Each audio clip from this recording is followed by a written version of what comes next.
All right. Little mini rant here, okay? Don't take my reaction as in like, you know, I'm like anti this or anti that. It's not that. All right, the game has been already just horribly preachy, like it's an after school special. Each word choice has been like super wholesome with the exception of like 4 curse words so far in the entire game when the world's falling apart around them. Yeah, that aspect of it, the pronoun thing, yeah, that is minuscule so far. I'm like, what, almost 20 hours in and we're just now really seeing it. So my issue isn't that. It's the way they present it. But it's the way that everything else has been presented in this game. So it's just building up to it. You know, I'm Korean American. I was born and raised in America. So I can kind of relate. Growing up in the 80s and 90s, when people wanted to know what ethnicity I am, the first question they always ask me is, are you Chinese?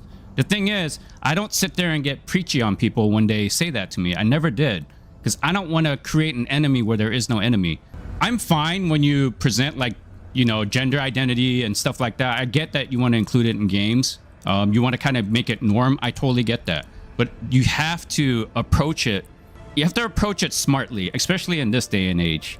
About how to approach topics like this in a more intelligent way, the best example I can bring up is The Walking Dead and Glenn. There is a scene where between Glenn and Daryl where Daryl says, hey, you're pretty brave for a Chinaman.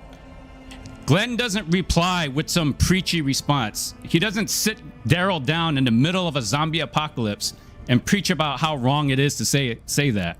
No, Glenn just simply says, I'm Korean. Daryl says whatever. Glenn does badass stuff. Daryl realizes Glenn's a cool ass dude.